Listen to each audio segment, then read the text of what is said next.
is also quite true. Okay, next movie, and our next movie is named Dealers. It's sort of a cross between a love story and a thriller about high finance. We've seen the formula for this movie maybe once or twice before. It's about a man and a woman who can't stand one another, so of course they're assigned to work together, and so of course they disagree violently all of the time until, what do you know, they fall in love. The movie stars Paul McGann as an aggressive young trader at a London financial institution that has just been forced to eat a $100 million loss. His bosses hope he can win the money back, but they're afraid of his reckless style, so they team him up with the much more conservative Rebecca De Mornay. Look, you're going to be all year digging yourself out of this position unless you commit yourself to some major moves. I don't like the risk. What's risky about this? It's Max on one of your spectacular deals. It worked! It's like a heat-seeking missile. Of course, they have radically different approaches to the money markets, and of course, they discuss them over a candlelit dinner. Well, I might take a dive now and again, but I always bring it back. Every quarter, I'm never less than even. Last return showed I made $3 million for the book in a 9-week stretch. Take a look. I did take a look. I read every major deal you've made over the past 24 months. And I know that you're dangerous. McGann lives on a luxurious country estate where he's providing a temporary home for his old mentor, now a broken-down and bankrupt ex-trader who is played here by Derek O'Connor. You've got GMP figures coming in a couple of days. Margaret's going to get a boost. Double your position. Tough it out. It's another 100 million. She'll never buy it. Doesn't have to know, does she? A crisis arrives when De Mornay discovers that the man she loves has positioned the company out at the end of a very long limb. What are you going to do? I think we should go with it. I mean, if Pasco's right, we can clean out this position. Now, if he's wrong...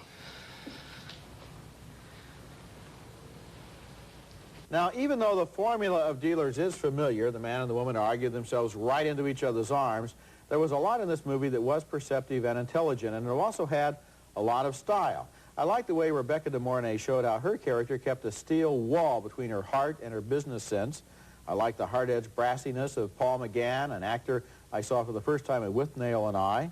And I appreciated the subplot about a broken-down older trader, which helped to put everything into perspective. You're going to be rich today, but you've also got to think about tomorrow. This may not be an amazingly original movie, but it's a smart one, and I liked it.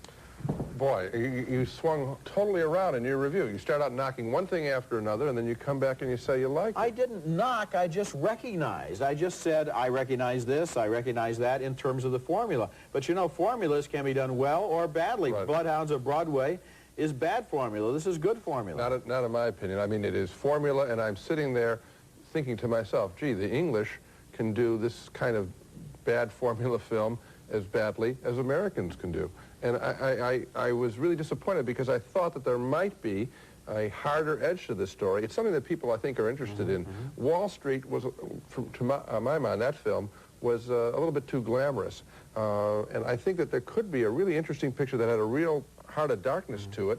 This isn't it, and I was hoping for it. Instead, it goes for traditional things like the romance between people who wouldn't have one, and the obvious thing that happens to the old guy. I mean, you know that, Roger. As soon as you see him for the first time, you know what's his fate is going to be. He's going to go down for the count. I mean... Well, I knew that, but of course, at the same time, the pathos of the performance kind of redeemed that. I felt that that this was a believable character, a person who, you know, he used to be a cook, then he got into finance, he made it to the top, he made it back to the bottom again. Now I might open a restaurant. This was the kind of detail that interested me. Wouldn't you be interested, though, in a picture that took you into this world of high finance where a lot of people think this whole world is worthless and is cause for financial disruptions that are going on in the world right now?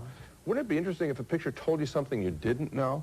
And you must know, as a journalist, you know that there's stuff that you don't know that you'd be fascinated by. Obviously, I'd like to see that picture. Wouldn't you like to see the greatest picture ever made right now for the next 2 hours? Of course you would.